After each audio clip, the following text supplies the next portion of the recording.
Lucas अध्याय 16। बेईमान कारिंदा।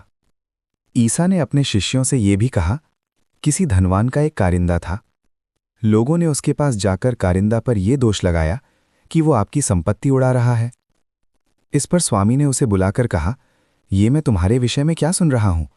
अपनी कारिंदागरी का हिसाब दो, क्योंकि तुम अब से कारिंदा नहीं रह सकते। तब कारिंदा ने मन ही मन ये कहा, मैं क्या करूं?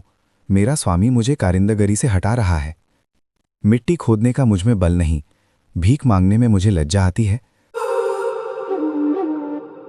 आप सभी का अपने YouTube चैनल दया सागर में स्वागत है। हाँ, अब समझ में आया कि मुझे क्या करना चाहिए, जिससे कारिंदागरी से हटाए जाने के बाद लोग अपने घरों में मेरा स्वागत करें। उसने अपने मालिक के कर्जदारों को एक एक कर बुलाकर पहले से कहा, तुम पर मेरे स्वामी का कितना ऋण है? उसने उत्तर दिया, 100 मन तेल। कारिंदा ने कहा, अपना रुक्का लो और बैठकर जल्दी 50 लिख दो। फिर उसने दूसरे से पूछा, तुम पर कितना ऋण है? उसने कहा, 100 मन गेहूं।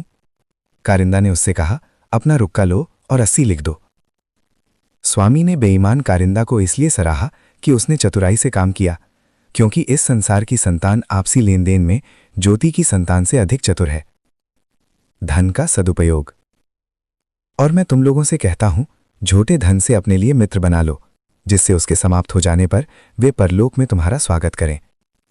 जो छोटी से छोटी बातों में ईमानदार है, वो बड़ी बातों में भी ईमानदार है, और जो छोटी से छोटी बातों बेईमान है, वो बड़ी बातों में भी बेईमान है।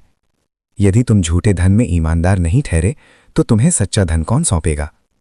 और यदि तुम पराये धन में ईमानदार नहीं ठहरे, तो तुम्हें तुम्हारा अपना धन कौन देगा? कोई भी सेवक 2 स्वामियों की सेवा नहीं कर सकता, क्योंकि वो या तो एक से बैर और दूसरे से प्रेम करेगा, या एक का आदर और दूसरे का तिरस्कार करेगा। तुम ईश्वर और धन दोनों की सेवा नहीं कर सकते। फरीसियों का लोभ। फरीसी जो लोभी थे, ये बातें सुनकर ईसा की हंसी उड़ाते थे। इस पर ईसा ने उनसे कहा, तुम लोग मनुष्यों के सामने तो धर्मी होने का ढोंग रचते हो, परंतु ईश्वर तुम्हारा हृदय जानता है। जो बात मनुष्यों की दृष्टि में महत्व रखती है, वो ईश्वर की दृष्टि में घृणित है। ईश्वर के राज्य के लिए उत्सुकता। योहन तक संहिता और नबियों का समय था। उसके बाद से ईश्वर के राज्य का सुसमाचार सुनाया जाता है, और सब उसमें प्रवेश करने का बहुत प्रयत्न कर रहे हैं। संहिता का महत्व। आकाश और पृथ्वी टल जाएं तो टल जाएं, परंतु संहिता की एक मात्रा भी नहीं टल सकती। विवाह का बंधन। जो अपनी पत्नी का परित्याग करता और किसी दूसरी स्त्री से विवाह करता है, वो व्यभिचार करता है, और जो पति द्वारा परित्यक्ता से विवाह करता है, वो व्यभिचार करता है। अमीर और लाजर उसका दृष्टांत। एक अमीर था जो बैंगनी वस्त्र और मलमल पहनकर प्रतिदिन दावत उड़ाया करता था। उसके फाटक पर लाजरुस नामक कंगाल पड़ा रहता था, जिसका शरीर फोड़ों से भरा हुआ था। वो अमीर की मेज की जूठन से अपनी भूख मिटाने के लिए तरसता था, और कुत्ते आकर उसके फोड़े चाटा करते थे। वो कंगाल एक दिन मर गया, और स्वर्गदूतों ने उसे ले जाकर इब्राहिम की गोद में रख दिया। अमीर भी मरा और दफनाया गया। उसने अधोलोक में यंत्रणाएं सहते हुए अपनी आंख ऊपर उठाकर दूर ही से इब्राहिम को देखा, और उसकी गोद में लाजरुस को भी। उसने पुकारकर कहा, पिता इब्राहिम, मुझ पर दया कीजिए और लाजरुस को भेजिए, जिससे वो अपनी उंगली का सिरा पानी में भिगोकर मेरी जीभ ठंडी करे, क्योंकि मैं इस ज्वाला में तड़प रहा हूं। इब्राहिम ने उससे कहा, बेटा, याद करो कि तुम्हें जीवन में सुख ही सुख मिला था, और लाजरुस को दुख ही दुख।